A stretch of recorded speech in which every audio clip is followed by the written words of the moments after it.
மத்தியிலே கை சின்னம் வரவே போவது கிடையாது. அதில் யாருக்கும் மாற்று கருத்து கிடையாது. அதை என்னால் உறுதியாக குறிப்பிட முடியும். பொதுவாக மிகச் சரியாக சொல்ல வேண்டுமென்றால், அரசியலுக்கு அப்பாற்பட்டு உண்மை நிலையை பேச வேண்டுமென்றால், பொதுவாக தேர்தல் நேரத்திலே, தேர்தல் களத்திலே வேட்பாளருடைய பெயரையோ சின்னத்தையோ தொகுதியையோ தவறுதலாக சொல்வது என்பது, பின்பு அதை திருத்திக் கொள்வது என்பதும் தலைவர்களுக்கும் பொறுப்பாளர்களுக்கும் புதிதல்ல. தேர்தல் களத்திலே இதில் சர்ச்சைக்கு ஒன்றுமில்லை. டு எர் இஸ் ஹியூமன் சொல்லுவான்.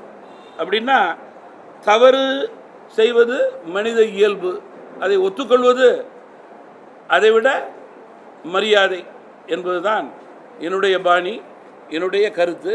நான் சொன்ன பிறகு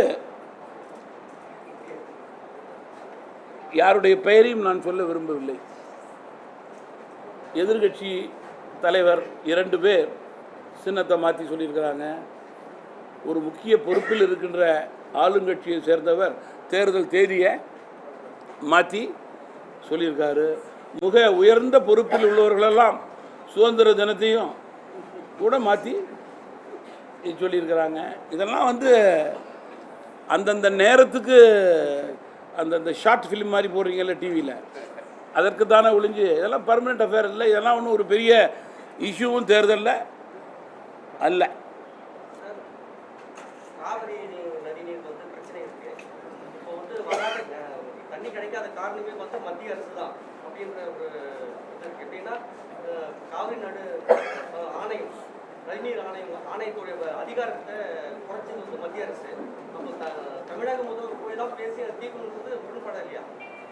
நீங்கள் தமிழக அரசு ஆட்சி பீடத்திலே இருக்கின்றது என்றால் பெரும்பாலான மக்களுடைய வாக்கின் அடிப்படையிலே இருக்கிறது.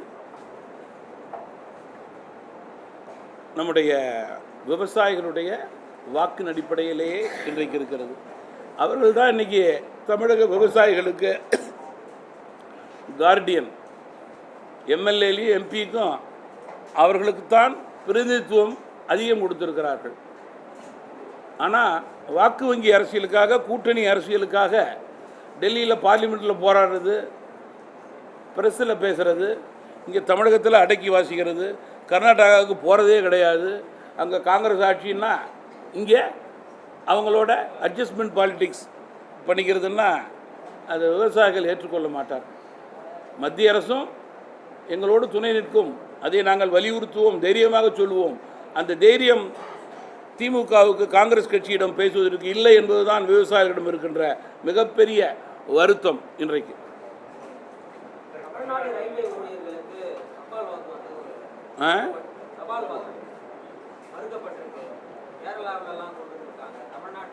என்ன இன் டீட்டெயில் நான் விசாரிக்கிறேன் சார். பார்ட்டிசன் இருக்கக்கூடாது, பட் அதனுடைய ரியாலிட்டியை விசாரிப்போம்.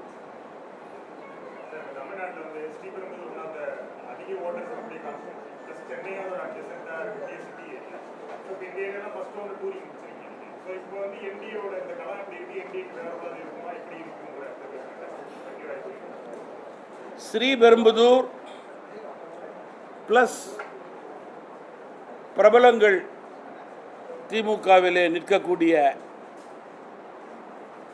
தொகுதிகளெல்லாம் எதிர்மறை வாக்கு எந்த தேர்தலிலும் இல்லாத அளவுக்கு மிக மிக அதிகமாக இருக்கக்கூடிய நிலையை அர்லி சைனாக என்னால் பார்க்க முடிகிறது. அப்படி என்றால் மக்கள் அவர்கள் மீது மிகுந்த அதிருப்தியிலே இருக்கிறார்கள், கோபத்தில் இருக்கிறார்கள். அவருடைய செயல்பாட்டை மக்கள் ஏற்றுக்கொள்ளவில்லை.